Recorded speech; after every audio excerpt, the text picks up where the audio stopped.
This is a LibriVox public domain recording of the Brothers Karamazov.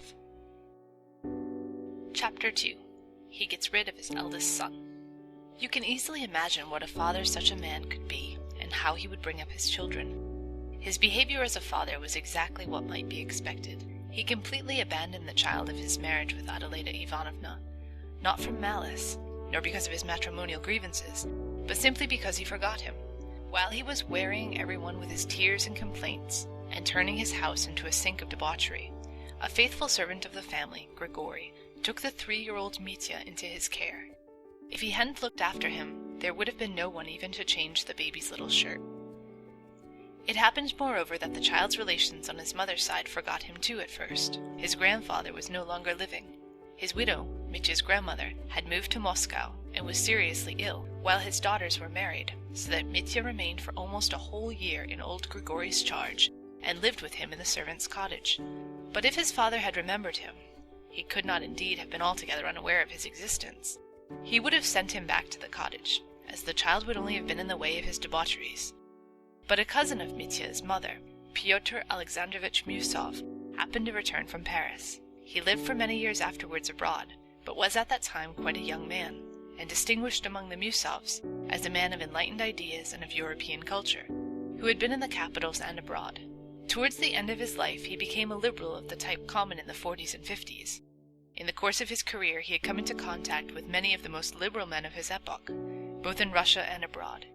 He had known Proudhon and Bakunin personally, and in his declining years was very fond of describing the 3 days of the Paris Revolution of February 1848, hinting that he himself had almost taken part in the fighting on the barricades. This was one of the most grateful recollections of his youth. He had an independent property of about 1,000 souls to reckon in the old style. His splendid estate lay on the outskirts of our little town, and bordered on the lands of our famous monastery, with which Pyotr Alexandrovich began an endless lawsuit, almost as soon as he came into the estate, concerning the rights of fishing in the river or woodcutting in the forest, I don't know exactly which. He regarded it as his duty as a citizen and a man of culture to open an attack upon the clericals. Hearing all about Adelita Ivanovna, whom he of course remembered, and in whom he had at one time been interested, and learning of the existence of Mitya, he intervened in spite of all his youthful indignation and contempt for Fyodor Pavlovich. He made the latter's acquaintance for the first time, and told him directly that he wished to undertake the child's education. He used long afterwards to tell as a characteristic touch that when he began to speak of Mitya, Fyodor Pavlovich looked for some time as though he did not understand what child he was talking about, and even as though he was surprised to hear that he had a little son in the house. The story may have been exaggerated, yet it must have been something like the truth. Fyodor Pavlovich was all his life fond of acting, of suddenly playing an unexpected part, sometimes without any motive for doing so, and even to his own direct disadvantage, as for instance in the present case. This habit, however, is characteristic of a very great number of people, some of them very clever ones, not like Fyodor Pavlovich. Pyotr Alexandrovich carried the business through vigorously, and was appointed with Fyodor Pavlovich joint guardian of the child, who had a small property, a house and land left him by his mother. Mitya did in fact pass into this cousin's keeping, but as the latter had no family of his own, and after securing the revenues of his estates was in haste to return at once to Paris, he left the boy in charge of one of his cousins, a lady living in Moscow.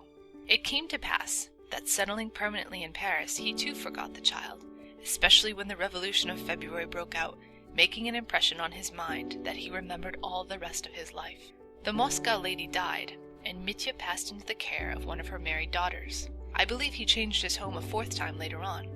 I won't enlarge upon that now, as I shall have much to tell later of Fyodor Pavlovich's firstborn, and must confine myself now to the most essential facts about him, without which I could not begin my story.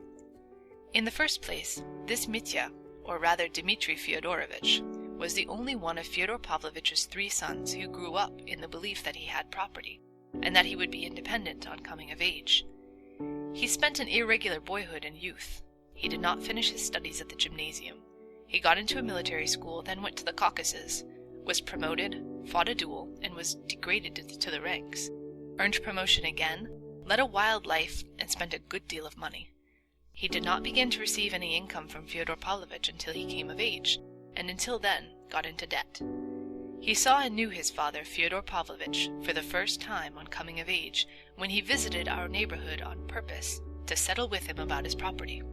He seems not to have liked his father. He did not stay long with him, and made haste to get away, having only succeeded in obtaining a sum of money, and entering into an agreement for future payments from the estate, of the revenues and value of which he was unable, a fact worthy of note, upon this occasion to get a statement from his father. Fyodor Pavlovich remarked for the first time then, this too should be noted, that Mitya had a vague and exaggerated idea of his property. Fyodor Pavlovich was very well satisfied with this, and it fell in with his own designs. He gathered only that the young man was frivolous, unruly, of violent passions, impatient and dissipated, and that if he could only obtain ready money he would be satisfied, although only, of course, for a time. So Fyodor Pavlovich began to take advantage of this fact, sending him from time to time small doles, installments. In the end, when 4 years later Mitya, losing patience, came a second time to our little town to settle up once and for all with his father, it turned out to his amazement that he had nothing, that it was difficult to get an account even, that he had received the whole value of his property in sums of money from Fyodor Pavlovich, and was perhaps even in debt to him, that by various agreements into which he had, of his own desire, entered at various previous dates, he had no right to expect anything more, and so on, and so on. The young man was overwhelmed, suspected deceit and cheating, and was almost beside himself. And indeed this circumstance led to the catastrophe, the account of which forms the subject of my first introductory story, or rather the external side of it. But before I pass to that story, I must say a little of Fyodor Pavlovich's other two sons, and of their origin. This ends Chapter 2.